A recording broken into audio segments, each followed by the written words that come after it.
আসসালামু আলাইকুম রহমতুল্লাহ। প্রিয় দর্শক শ্রোতা, যে কে আর টিভি নিউজ আপডেটে সকলকে স্বাগতম। আজকে বাকগ্রাম 1 নং ওয়ার্ড কর্তৃক মহিলা সমাবেশ হলো গ্রহণীয় ধর্ম হলো ইসলাম। ইসলাম সম্মানিত মা বোনেরা, আসরে আজান হয়েছে। আমাদের সম্মুখে এ পর্যায়ে আমাদের সম্মানিত মেহমান বক্তব্য রাখবেন।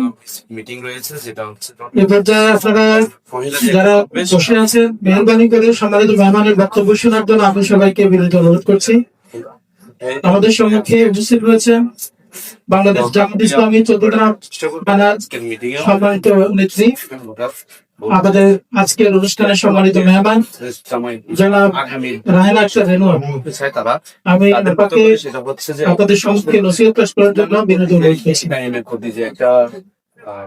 দেশ গঠন করার জন্য তারা এই লক্ষ্যে তারা এগিয়ে নিয়ে যাচ্ছে। আজকের এই যে সমাবেশের মাধ্যমে অনেক মা বোনরা একসাথে হয়ে তারা তাদের মতো করে কার্যক্রম চালিয়ে যাচ্ছে। তো দেখা হচ্ছে আপনাদেরকে পুরোটা করে এগুলি যে কে আর টিভি আপডেট সাথে থাকুন।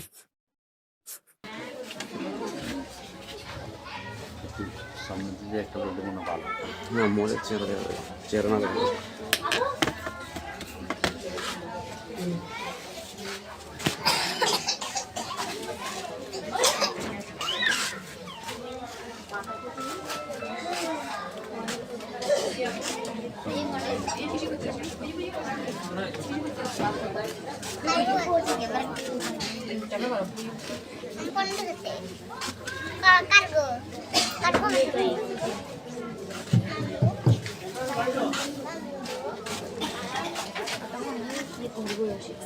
ক্যামেরাম্যান বাড়ি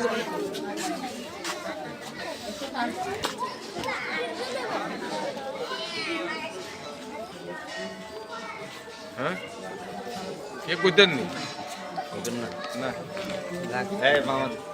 তো প্রিয় দর্শক শ্রোতা, আমরা এতক্ষণ দেখাচ্ছিলাম আপনাদেরকে যে বাংলাদেশ জামায়াতে ইসলাম থেকে যে একটা মিটিং রয়েছে, মহিলা সমাবেশ। সেই সমাবেশের আপনাদেরকে বাকি অংশটুকু আমরা দেখালাম। তো কিছু আমরা তাদের থেকে এখন সাক্ষাৎকার নেব যে তারা এই মিটিং এ কি উদ্দেশ্যে, কি কারণে তারা সারা এলাকা জুড়ে দেখতেছি আমরা ধীরে ধীরে তারা এটা নিয়ে এগিয়ে যাচ্ছে। তো এটার একটা বিস্তারিত একটা জানাবো আমি। তো তাদের কাছ থেকে কিছু আপনার সম্বোধনা নিয়ে থাকি যে তারা কি কারণে এই সমাবেশ তারা প্রতিটা জায়গায় জায়গায় নিচ্ছে, এইভাবেই ইসলাম কায়েম করার উদ্দেশ্যে কি ধরনের একটা মেসেজ দিতে যাচ্ছে, ওইটা আমরা জিজ্ঞেস করতে চাই। আসসালামু আলাইকুম, আপনার নাম? এই যে সমাবেশগুলো আপনারা প্রতিটা জায়গায় জায়গায় যে করতেছেন, এটা আপনাদের কি জনগণকে কি মেসেজ দিতে যাচ্ছে?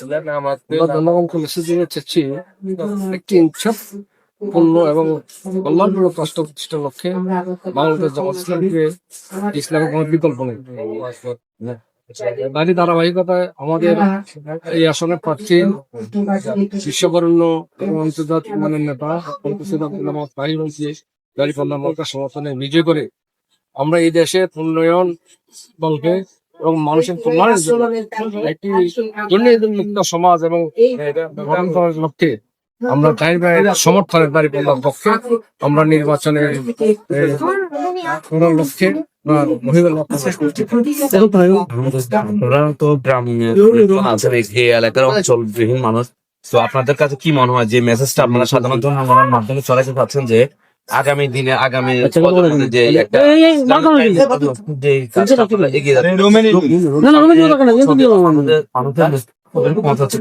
গ্রামের প্রতি এই ধরনের একটা আলহামদুলিল্লাহ মানুষ সমর্থন দিচ্ছে, সমর্থন পাইতেছি। সমর্থন যদি না পাইতাম এতটুকু মহিলার সংখ্যা আমরা জায়গা দিতে পারতেছি না। আলহামদুলিল্লাহ আমরা তাহের ভাগে বহুল বুড়ে আমরা ফাঁস করাম। আলহামদুলিল্লাহ। প্রিয় দর্শক দেখলাম আমরা সাধারণ মানুষজনের যে একটা আশা আকাঙ্ক্ষা, সেটা যদিও বাস্তবায়ন করতে শুধুমাত্র দিনগণের অপেক্ষা। তো সেটা ব্যর্থতা নয়, সেটা সফলতা আদায়ের জন্য বাংলাদেশ জামায়াতে ইসলামের নায়েবে আমিরের কাছ থেকে এখন যেই দল মতে এই এলাকার যেসব নেতা কর্মীরা রয়েছে, তারা অনেক অনেক জায়গায় জায়গায় মহিলা সমাবেশের মাধ্যমে তারা মা বোনদের কাছ থেকে একটা ভালো একটা দিক নির্দেশনা দিচ্ছে এবং কি নিচ্ছে। বাংলাদেশ জামায়াতে ইসলামের যে সামনের যেহেতু সামনে যে একটা বিশাল একটা যে জাতীয় নির্বাচন রয়েছে, এই নির্বাচনটাকে ঘিরে তারা এই ধরনের একটা নিয়েছে, মেসেজ দিচ্ছে যে আগামী নির্বাচনে যদিও চাই ভোটার অধিকার সবার প্রয়োগ করার জন্য সুষ্ঠু একটা ভালো নির্বাচন চাই, ওই লক্ষ্যে তারা কাজ এগিয়ে নিয়ে যাচ্ছে। সাথে থাকুন যে কে আর আপডেট।